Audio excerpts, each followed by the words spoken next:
Hi, everybody. We are in all Hello, places. I'm Doreen. I'm Lisa. So nice to meet you all and see you all here. Thank you for being here. Yeah. So, how are you feeling today, Lisa? Before we launch in, how are you feeling? I'm feeling okay. I saw some patients today, and that, is always a good day. I really enjoy my pediatric practice, so I would say that was a good day. That's wonderful. I love it. Yes. I got How to see about you, somebody Doreen? today too. You know what? I think is your phone volume all the way off, Lisa, or down? It's it's all the way down, but I wonder if I can mute it. It's weird. Or turn down your computer volume maybe a little bit. Okay. Okay, everybody, here we go. Chrissy, let us know if that helped with the echo. I was getting messages that we were getting an echo.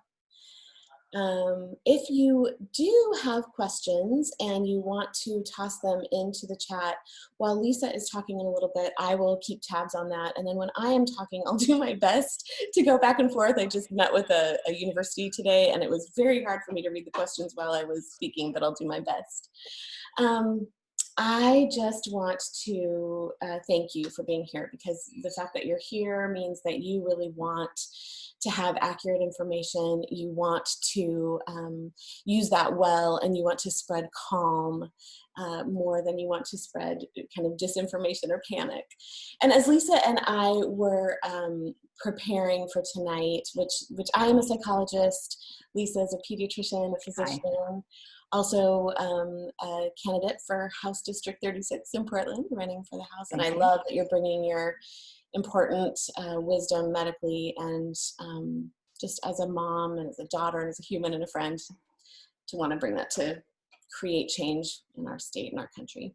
Thank you, Doreen. We will be talking, some very specifically about Oregon, but we will also be trying to make these comments as relevant to people around the country as possible, since we know that there are some from across the country. And as we were preparing for tonight, it really came to us that there are many reasons why people are focusing on the question this week of, when is this going to be over? When are we going to re-enter kind of life as we knew it? And there's a really strong pressure to know. And there is also a lot of speculation and conjecture going around. And as a psychologist, I think that is largely because we do not do well with unknowns and with feeling out of control. And because we don't do well with unknowns and feeling out of control, we kind of scamper to try to get as much information as we possibly can. And too often we can rely on whatever we hear right now, rather than actually taking the time to be discerning and figure out what is, actually credible information versus what is speculation. So as Lisa and I were talking, it really began to hit us that it's really important, before we start kind of telling everybody what we have learned and done research to know what is happening, what we can know, what we can't. We think it's really important that everybody just take a moment to identify why it is that you might be particularly asking about when this is going to end and when we're going to re-enter. There are some of you who may be asking that question out of real panic and fear because of lost jobs, lost wages, lost resources, and knowing that we are hitting a place where there's limited help and some resources are not being very easy to access. So that is one reason that people are asking. There's also maybe some of you are asking because you live in a hotspot for COVID and you are under a very severe lockdown, and or you are part of an at-risk group that needs to be particularly careful. Really important then that you are that's why you're asking. Then there are people who are asking that question because sheltering in place is literally not safe.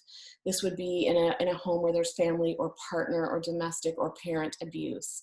And those top three reasons, if you've got lost resources or wages, you live in a COVID hotspot or are part of an at-risk group, or you're sheltering in a place where there's real danger to you, are really particularly vulnerable spaces to be in. So we're going to talk tonight a lot about self-care, mostly for those of us who are sheltering, and maybe it's inconvenient or we're bored or we're uncomfortable and we'd just like to know what's happening.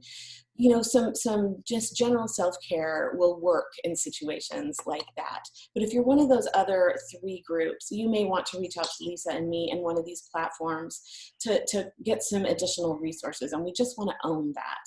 So with that being said, Lisa, I would love for you to just kind of tell us what we need to know at this point in the marathon that's COVID medically, and update us with your incredible wisdom.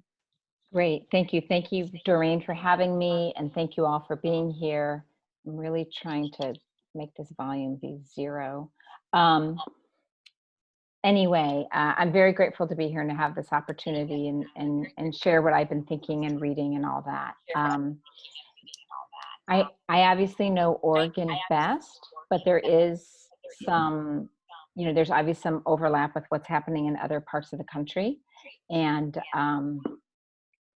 one thing we know for sure is that the social distancing steps and the stay-at-home order that was enacted, at least in Oregon on March 23rd and in different dates in different states, really worked. And we know in Oregon, hundreds of lives were saved, tens of thousands of cases of COVID were prevented. We were on a trajectory for a much worse picture.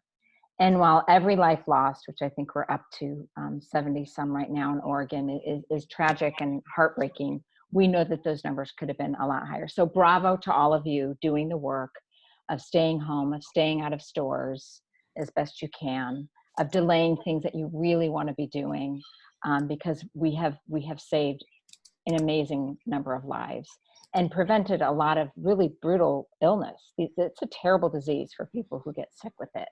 So thank you for that. I will say that the tool we used to save these lives was kind of what I call a blunt instrument. We just stopped everything, right? We stopped going to work. We stopped swimming in swimming pools, and it worked, but we're not exactly sure yet which things can we kind of lift without seeing a big resurgence in disease. So what we need to do is start doing some gentle lifting while watching things like a hawk. And when I say watching things like a hawk, it means we need to have a public health workforce that can find people who are sick with COVID-19 or be alerted when someone is sick with COVID-19. And then they go out and figure out every person that sick patient touched.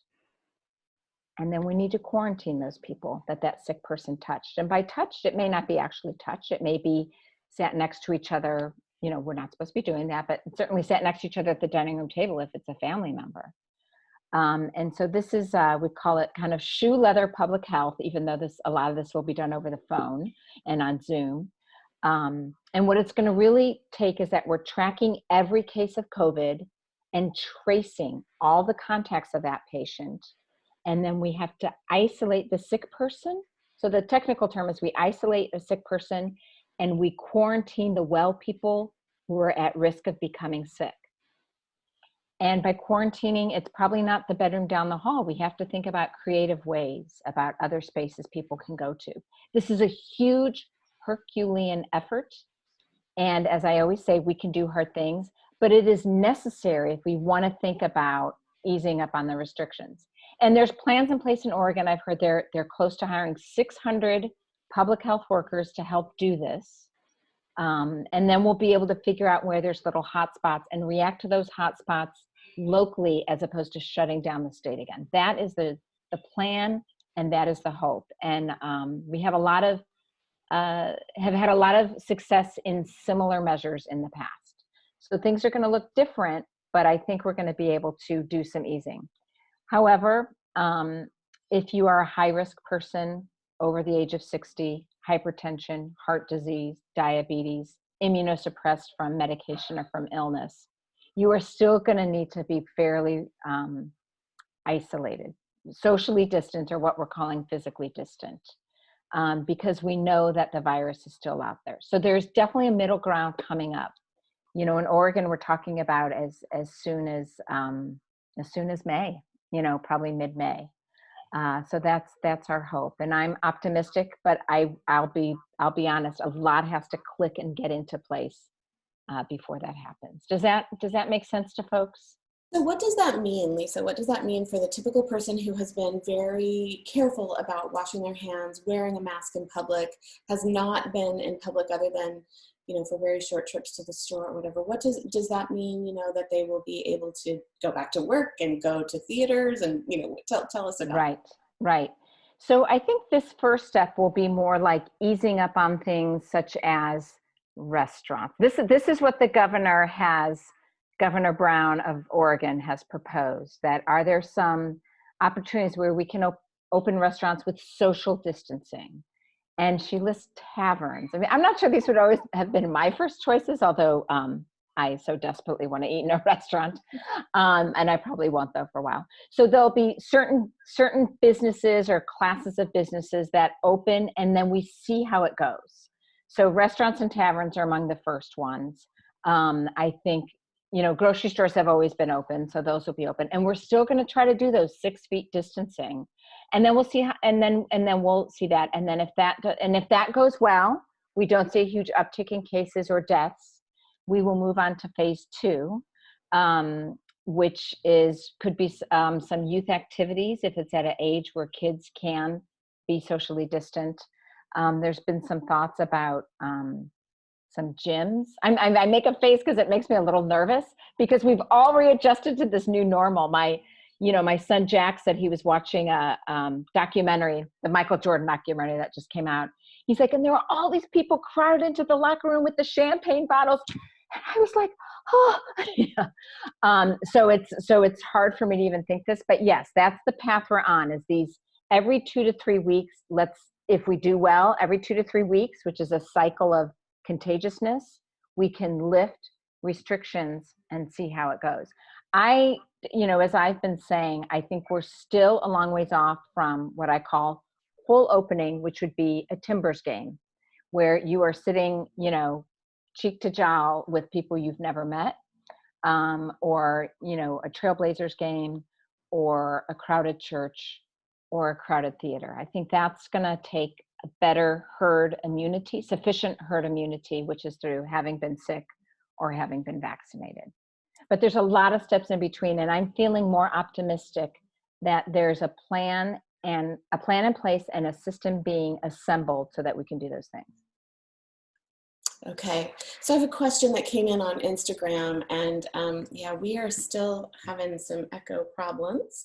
I know, so I feel I have my phone volume turned all the way down. Me too. It's just you've got you've got a great doctor and a great psychologist with you, maybe not the best tech folks. We were not an AV club. Yeah. But we'll keep at it, and I'm so sorry that it's echoey. If you want to hop on Zoom, you can go to the link in my Instagram and hop onto the Zoom call, and then you won't have the echo for sure. It looks like we may have also failed with the whole Facebook thing, so so I'm going to try really quickly once again there. Okay, so Lisa, there are some questions. Someone wrote in and asked, what about if you are a healthy young person, but you live with someone who's immunosuppressed? What about that? Hold on, I just lost, okay, if you're, the question is if you're a healthy young person, I'm sorry, repeat it again for some reason. Healthy young person, but you're living with a roommate who is immunosuppressed. Oh boy. Out. If you are a healthy young person and you're living with a roommate who's immunosuppressed, if you cannot really, I think you have to be that person's person where you are not going to go out into the world. So either roommate, you cannot really relax. You can't let up on your social distancing. Okay. Another question came in about, there are 2 versions of this question that came in. And one of them is, what if you're a family and you have an adolescent and they would like to add one adolescent, kind of that's part of their quarantine family. Sorry, I'm so sorry. Yeah. So you've got an adolescent and they want to add one other person to their quarantine family, so they can, that person can come into their home for gatherings your child can go into that other person's home for gatherings. What are your thoughts? I think right now I would say no, because we are still in a stay-at-home isolation order. As we start lifting restrictions and we start thinking about going into restaurants and stuff, I'm probably a little less strict on that. But remember, for those of us, I was trained, trained as a pediatrician and trained in the days of HIV. We have this saying, whoever you're with all the other people that person's been with. And I don't know, for some reason, I'm not hearing people in my headphones. I apologize. So that when you bring someone into your family, you're bringing everyone from that person's family into your family. So it's not just like, I'm going to bring Susie in. You're bringing Susie and everyone Susie's been with everyone she's been with for the last 2 weeks.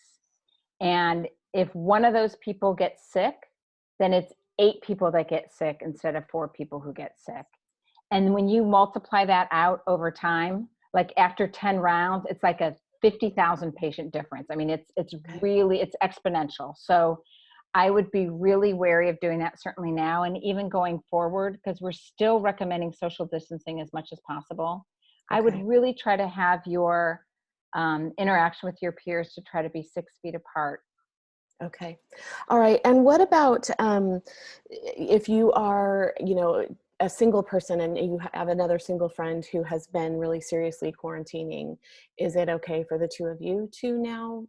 So 2 single people who have been effectively quarantined, yes, it would be okay to be together. Okay.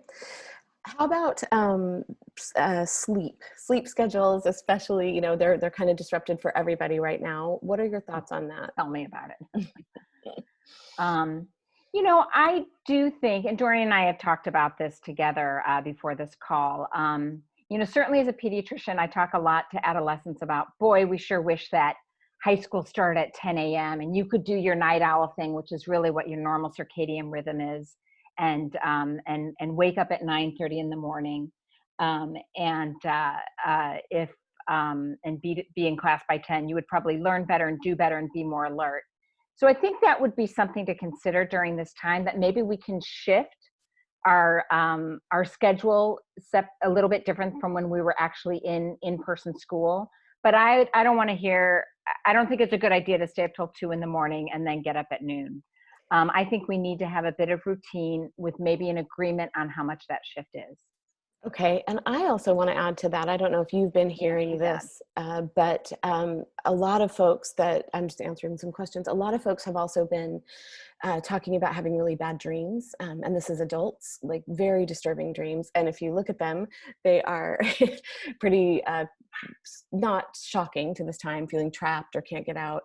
That is really normal, but part of how we can help you with dealing with difficult dreams would be to really make sure you're keeping track of good sleep hygiene, trying to go to bed at the same time in the evenings and wake up at the same time in the mornings. And also, if you do have a disturbing dream, go ahead and get up and get out of bed and give yourself a moment to get kind of clear-headed, maybe go to a window and get some fresh air, and that can be really helpful. That is a great point, because there's been a lot written about our dreams, isn't there? Yeah, there has been a lot of that. Okay, so what about things like people wanting to get together and play tennis on a tennis court? I'm getting that question.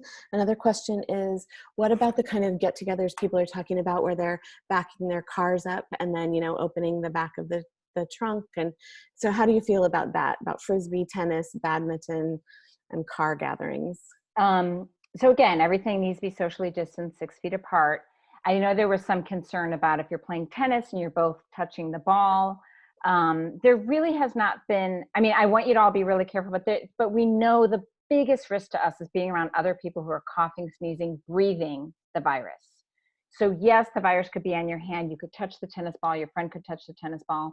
So what I would say is hand sanitize before tennis, and the ball goes back and forth, and then hand sanitize after the last time you touch the ball, and you should be good. And I want people to be out and be active and even socializing a little bit. Okay, another question just came in about, and this will be, if you have any questions for Lisa, put them in now, because then we're going to move on. What about summer camps? This is going to be about 5 months that kids are out of school. What are your thoughts in terms of socialization for children? And yeah. I'm very concerned about summer camps. I mean, concerned that I don't see a great, safe way to do it. And I personally participate in a music camp, and we had a talk the other night, and it's due for the end of June. And we had the idea of like, what if we tested everyone the morning of camp? The problem is you can be on your way to being sick with the virus and test negative because you're still in that incubation period. So it doesn't guarantee that you're not going to become sick or you're not going to be shedding. And of course, we know you can shed the virus without being sick. So I'm concerned about that congregant living of summer camp. I've been looking to see if any articles have been written. I'm really surprised the New York Times isn't covering this yet, because summer camp is particularly popular on the East Coast. I haven't seen what people are thinking about doing, but if that's something that's really important in your life, I would maybe start steeling yourself a little bit that may not be happening this summer. What about camping at, the person is asking about established campsites? I think that will be okay. I mean, that was certainly closed in the stay-home order, but I could imagine those opening up over the summer, especially if there's, you can keep pretty socially distanced in a campground. Okay. The showers may be closed. There might be some modifications, but yeah, I would hope that would. Yeah. Okay. One last question, and that is, how should we handle all the conflicting news and conflicting information that, maybe we should open some states? We've seen protests across the country that are quite disturbing to me, because they are not based in science. But I'm just curious, as a physician and a scientist, what your thoughts are.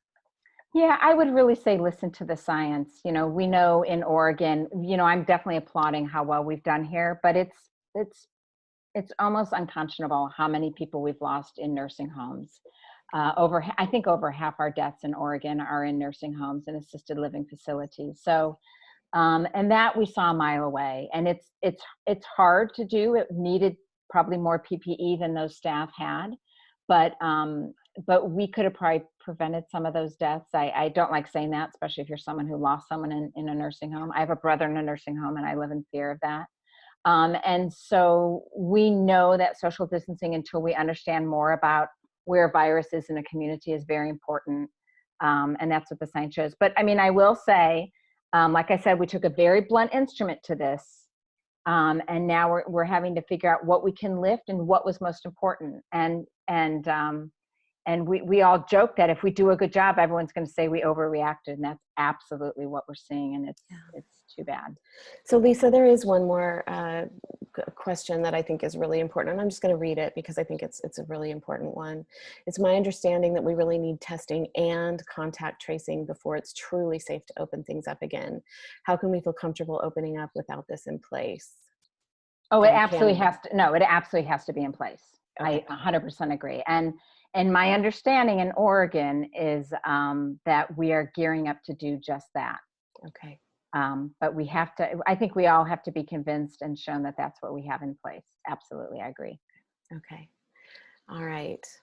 Well, I thank you so much, Lisa. I find such great comfort always in your wisdom, because I know it is really, it's not just capricious, it is grounded, and you do a lot of very important research and study.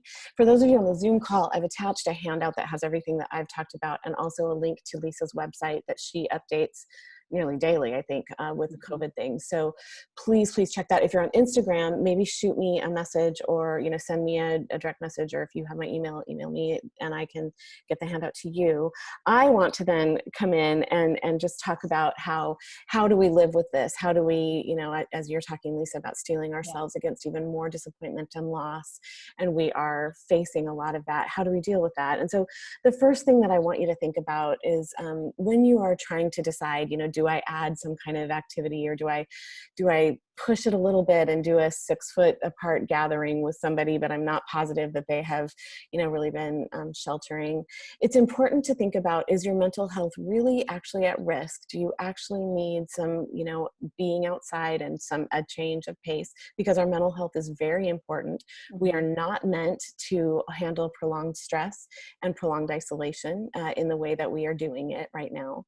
If the answer to that question is like, no, I'm not significantly at risk, I'm uncomfortable, then we want to provide to ourselves empathy and kind of perspective. I spoke with somebody in Turkey this weekend, and literally his children cannot leave their abode at all, ever. And even the adults, no one can leave any house in the entire country from Thursday morning until Monday mornings. So providing some perspective to ourselves that we're doing hard things and we are saving lives, and then giving yourself tons of empathy and space to work through your feelings is important. If you find that, no, my mental health really is at such significant risk, because we do know this is the case. We know that domestic violence is on the increase. We know that suicide rates are rising. Depression and anxiety are very real.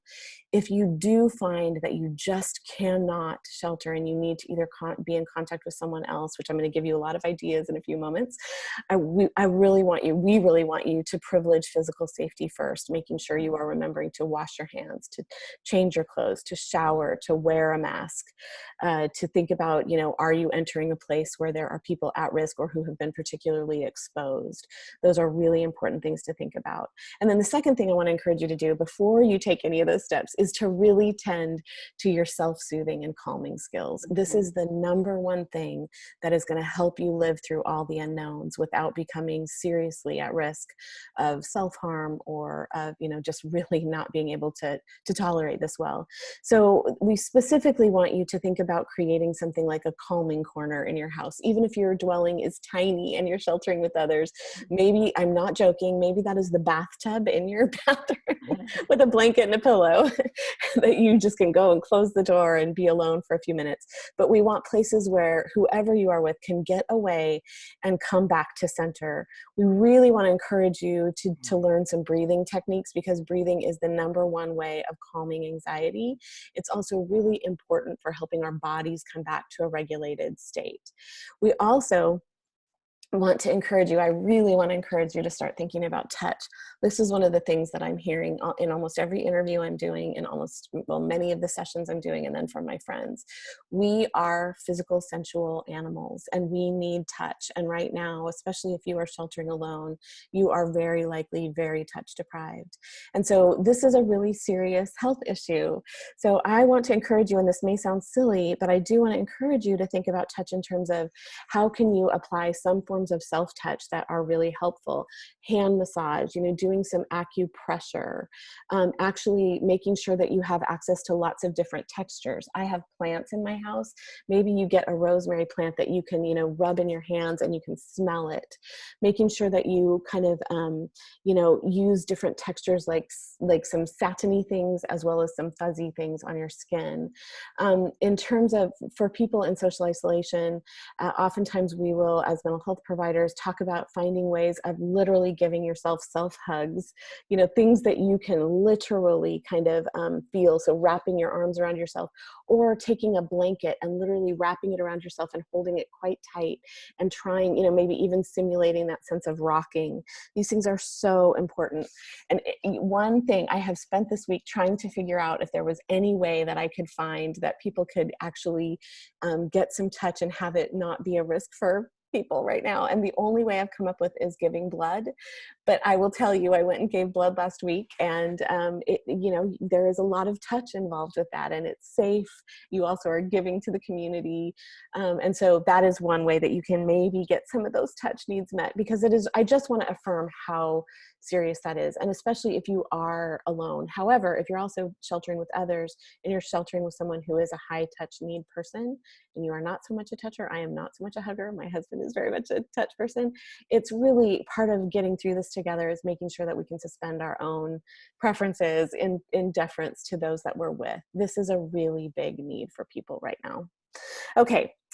I also want to encourage you, before you think about, leaving your house to get some of these needs met, again, privileging physical safety measures. Some things you can do at home right now that would be helpful would be to just literally put some art supplies and tools out and about, some watercolor paint and a bottle of water and some paintbrushes and paper, or make a big batch of Play-Doh, get the Legos back out, even if everyone's grown up. You can also leave things like weight or exercise tension bands out, things if they're just out where you bump into them, you're much more likely to engage them. Leaving some musical instruments out, even if it's just a kazoo. But leaving some things out to make music, also making sure that you are diversifying the genres of music that you're playing. Anything we can do to speak to the sensuality of our beings, since we are limited in what we can do in those bodies right now. Another great idea is to get some origami paper, or if you don't want to buy origami paper, cut regular paper into that shape, learn some origami shapes, get a stick from outside and hang it from your ceiling, and have everybody start contributing, with some fishing lines, some origami shapes. Create a mural wall in your house. Either order a roll of butcher paper and put some crayons or markers there and literally tape it over a whole wall and just start creating art or writing words. Or you can do the same thing if you have dry erase markers on a mirror or on your refrigerator or on a window. Just creating, and you can make gratitude lists are fun. Maybe this would be a time to invest, if you have a little bit of outside space, in a fire pit. That would be another thing that is sensual and that you can kind of get outside, even if it's cold, to engage. A really great thing to have around right now are scoop ball, that track ball sets, because nobody has to touch the ball. You can always pick it up with the scoop. So that is something you could actually do with somebody if you needed some connection, making sure you are far apart. And then finally, if you do, again, have a little bit of space, or even if you don't have space outside and you have a tent, put your tent up inside or put your tent up outside and do a little bit of, of pretending like you're camping and having a little bit of an adventure. Lisa, are there any issues with any of those things I'm suggesting? No, that sounds great. And I did buy trackball that I've been playing with my son. There was a question that came up, which was, what if you yourself feel like your mental health is in an okay spot, but you're worried about the mental health of a friend or family member who's not in the home with you? That is such a good question. In those kinds of situations, I think I would initiate a lot of open-ended conversations, listen really well, and then also potentially, when you reach out with these conversations, to have resources available. The APA, so APA.org has lists of individuals who are willing to do telehealth, even some for free. There are hotlines listed there as well. The National Domestic Violence Hotline. I'll put all of this in the handout, actually, and then resend it to folks and repost it in places on Facebook and Instagram where you can get it. And I think to take it seriously, and if you feel like they are couching the conversation and not being honest, that they are really not doing well, I do think it's important to bring up, hey, I'm noticing that you're talking about sleeping a lot, or you're not eating very well. We tend to be afraid. There's a lot of stigma about bringing up mental health issues. And I think right now is a time to try to get past that stigma and open the conversation. By your asking someone if they're depressed or feeling like they might be at risk of hurting themselves or someone else, that's not going to make them do it. It's just going to give them relief. Right. Great. Someone else commented to add to the list. Many universities are allowing you to audit their classes, philosophy from Harvard or sociology from Vassar. I know there's a famous class at Yale called like happiness or something, and I think that's one that they've opened for auditing. So that's cool. Amazing. Yeah. So I do want to give you some other ideas too. I want to, first of all, before I go into kind of a few other ideas, but actually let me piggyback on that. Airbnb has actually started offering virtual experiences that are pretty cool. And I was looking through them last night. Really? So you can take flamenco dance lessons from someone in Spain. You can take pasta making lessons from someone in Italy. You can, they've got drag queen story hours all over the world. They've got just all kinds of experiences. You can go out in the lamb pasture with somebody in Ireland with baby lambs. and they, great. Yeah. So and they're relatively inexpensive. And you can also do them if you want to do them with a group. So like you've got people around the country, you can do them as a group. and everybody just contributes their own amount. So that's kind of another cool experience. I do want to point out though that it is very real that people are experiencing a lot of Zoom fatigue and video call fatigue. That is a very real thing right now. And so it is important some of the time to step back and step away, because there's a whole different level of kind of self-awareness that we have right now as we're watching ourselves in these chats too, that creates a high level of cognitive dissonance, and that coupled with what we're already experiencing is a lot to carry. So I want to make a couple final comments. I want to be respectful of the time we said we'd take. We've got about, 14 minutes.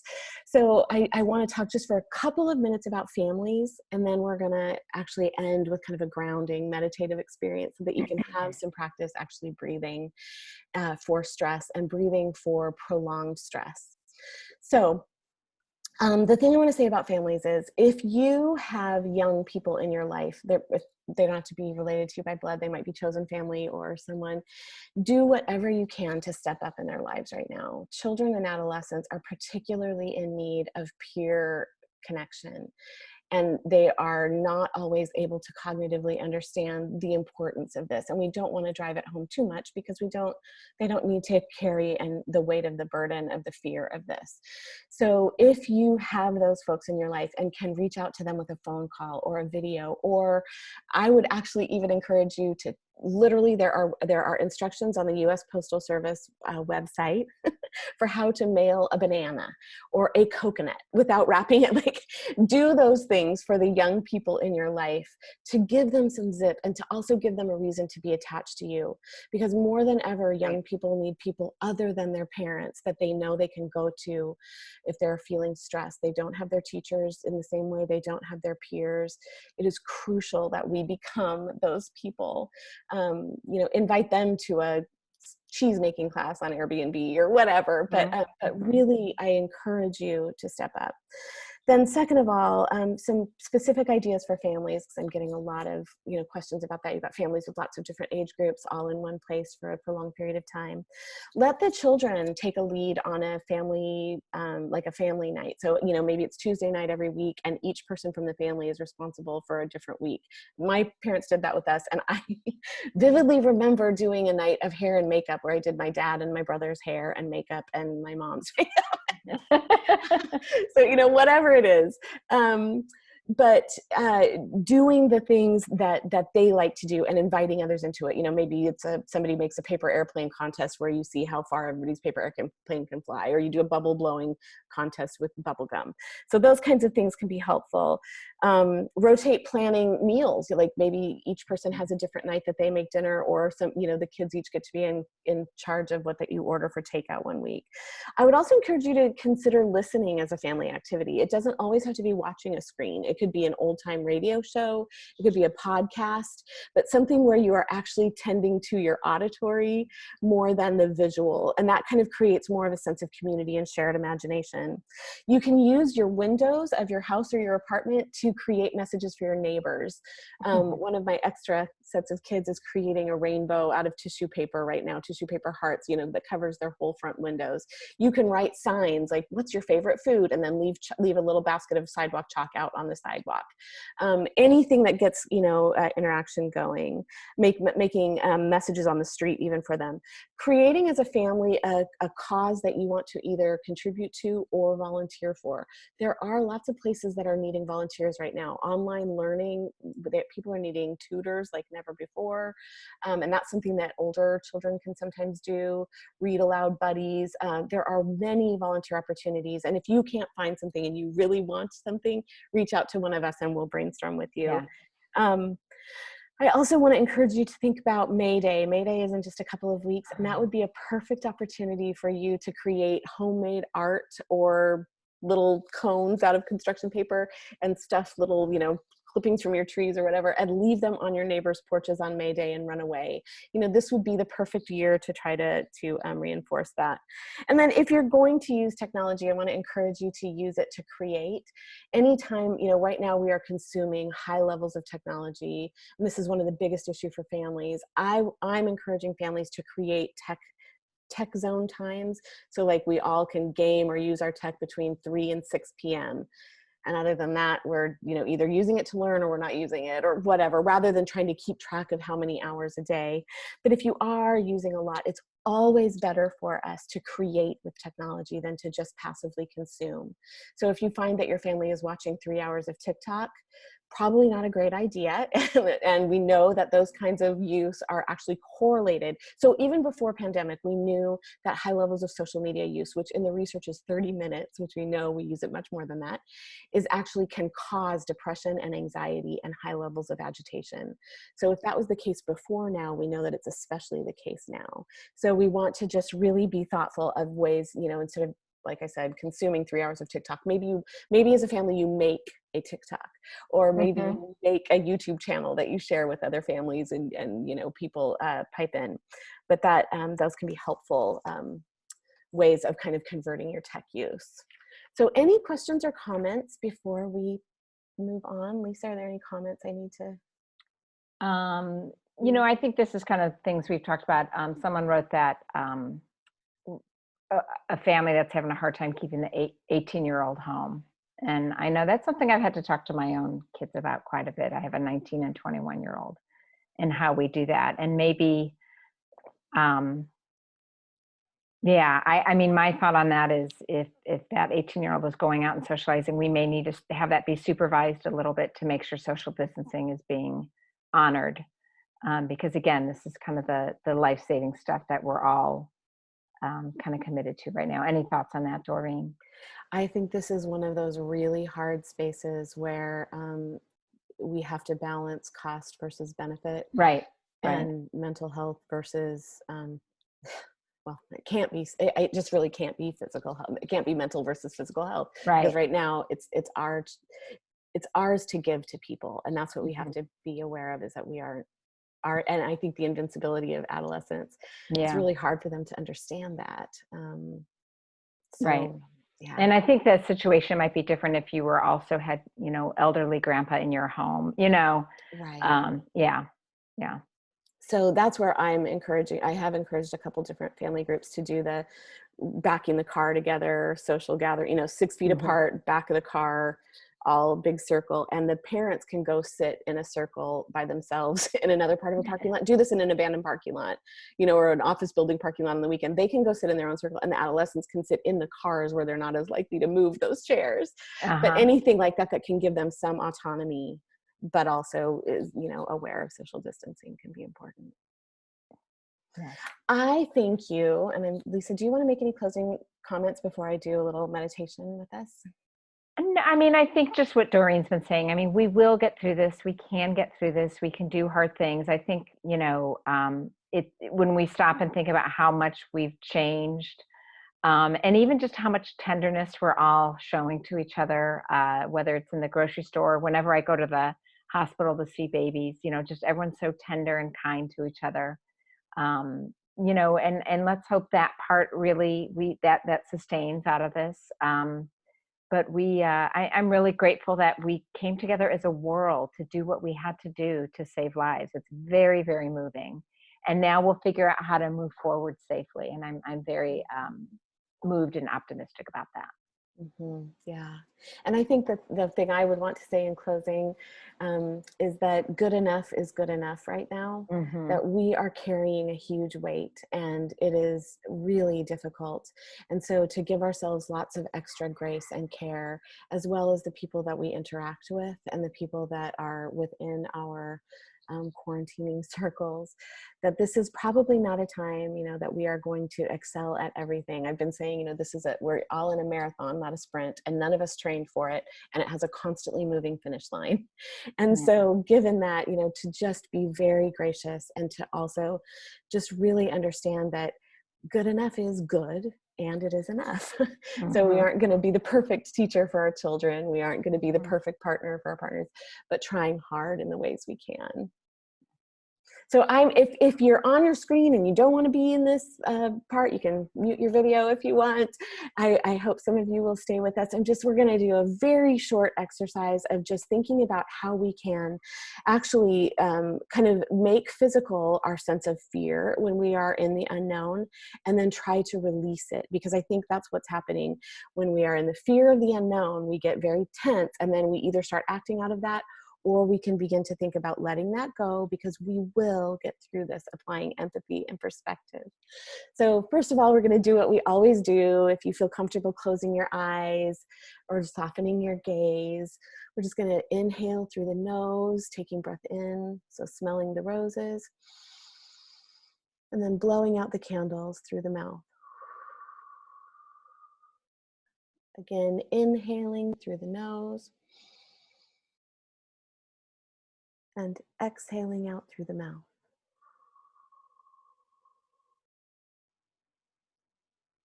And now I want you to imagine that it's just hit you, that you feel like you're just going stir crazy and you cannot handle another moment of this sheltering. And I want you to tense every muscle in your body as much as you can, every single muscle.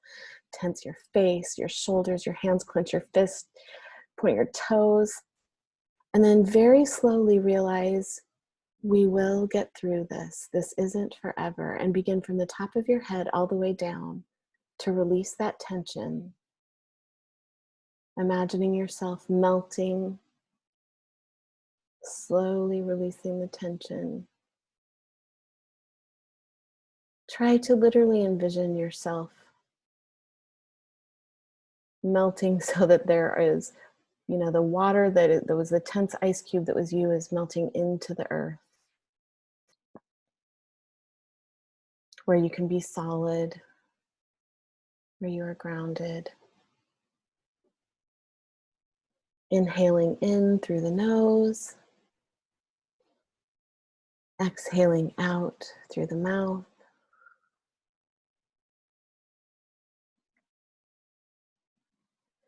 Inhaling in the support and the care from the people who are on this call or this Instagram live with you, literally imagining taking in their love and their support and their care and their compassion. Breathing out fear and tension. Let's take one last inhale in of love, compassion, care, and exhale out fear and tension.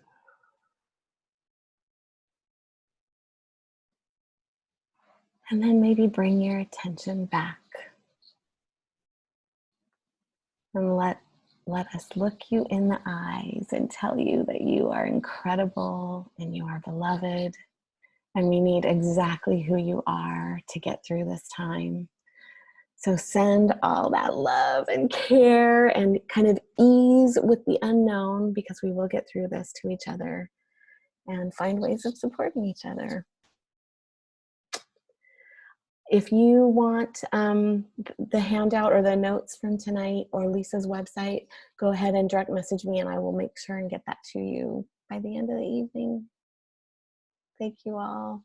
Thank you. Thanks, Doreen. Thank you, everyone. Thank you, Lisa.